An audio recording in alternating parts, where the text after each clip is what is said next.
The days turned into weeks, and the weeks turned into months.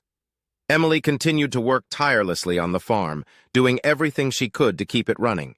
She spent her days tending to the animals, planting and harvesting crops, and fixing whatever needed fixing. Her father was grateful for her help, but Emily knew that they needed more than just hard work to keep the farm afloat. One evening, as they sat around the dinner table, Emily broached the subject that had been on her mind for months. "Dad, I've been thinking," she said, pushing her plate away. "We need to do something different if we want to survive." Her father looked up from his plate, a frown on his face. "What do you mean?"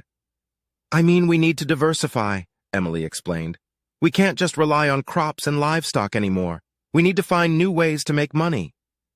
Her father considered her words for a moment before nodding. "You're right. But what do you suggest?"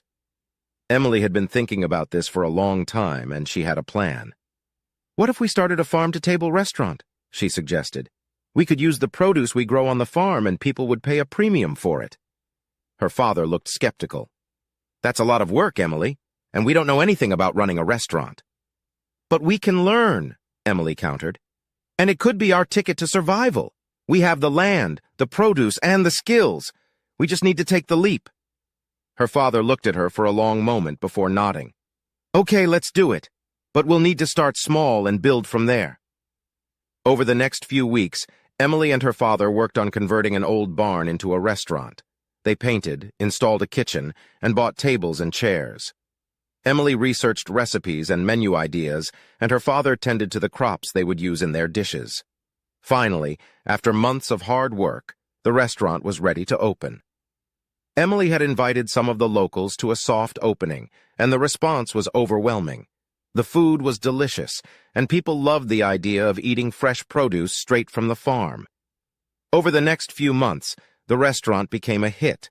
People came from all over to taste the farm-to-table cuisine, and the farm began to turn a profit. Emily and her father worked long hours, but they were happy. They had found a new way to make a living, and they were doing it together. As Emily looked out over the farm, she couldn't help but feel proud. They had come a long way from that uncertain morning months ago. They had faced their fears and taken a chance, and it had paid off. The future was still uncertain, but Emily knew that whatever happened, they could face it together.